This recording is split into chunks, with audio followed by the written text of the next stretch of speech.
बिस्मिल्लाहिर्रहमानिर्रहीम। अस्सलामु अलैकुम। इन्फो टीवी में खुश आमदीद। आप सब जानते हैं कि सऊदी अरब में तवक्लना एप्लीकेशन का इस्तेमाल बहुत ज़्यादा हो चुका है। हत्ता कि आपके ट्रैवल के लिए, उम्रा करने के लिए, मस्जिद नबवी के लिए और किसी भी शॉपिंग मॉल में एंटर होने के लिए तवक्लना ज़रूरी होता है। आप सब जानते हैं कि जब सऊदी अरब में कोरोना के केसेस शुरू हुए थे और कोरोना के केसेस बढ़ना शुरू हुए थे तो जो है सऊदी अरब के अंदर कर्फ्यू लगाया गया था। और कर्फ्यू जब लगा था तो कर्फ्यू को जो है पासिस के लिए तवक्लना को यूज़ किया जाता था।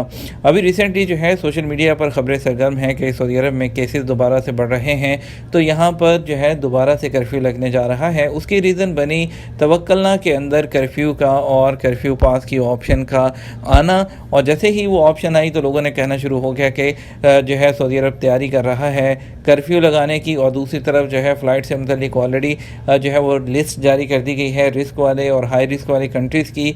पाकिस्तान इंडिया दोनों हाई रिस्क वाले कंट्रीज़ में मौजूद हैं।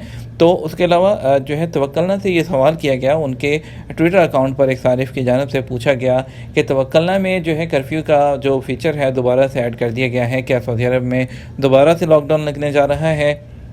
तो इस बारे में ट्विटर पर ही जो है तवक्लना ने उनका जवाब दिया है क्लियरली कि जो तवक्लना के अंदर कर्फ्यू की ऑप्शन है ये मौजूद थी और इसको अभी वो जो है उसके अंदर मौजूद रहेगी। इन केस अगर सऊदी अरब में दोबारा से जो है उसको कर्फ्यू को रीटेक या री अप्लाई किया जाता है तो उस सूरत में कर्फ्यू का वहाँ पर होना, जो इस ऑप्शन का वहाँ पर होना ज़रूरी है, इसलिए ये ऑप्शन जो है एप्लीकेशन के अंदर मौजूद रहेगी।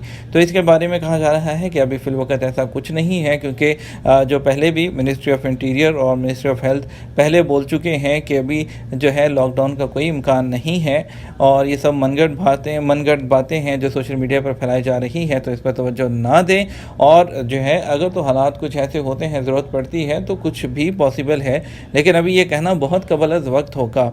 अभी चंद दिन कुछ केसेस निकले हैं तो उसका मतलब ये नहीं है कि एकदम से इतनी बड़ी बड़ी पाबंदियाँ लगा दी जाएंगी। इंशाल्लाह हालात बेहतरी की तरफ जाएंगे और तमाम लोग बूस्टर डोज़ लेना शुरू कर दें। अगर आपने भी अभी तक बूस्टर डोज़ के लिए जो है अपॉइंटमेंट नहीं ली है तो आप जल्दी से सेहती और तवक्लना पर जाएँ, आप भी जो है वैक्सीन लें ताकि हम और आप सब मुआशरा इस वबा से महफूज रह सके। अपना ख्याल रखिएगा, दुआ में याद रखिएगा। अल्लाह आप सबको अपने हिफ्ज़-ओ-ईमान में रखे। अस्सलामु अलैकुम।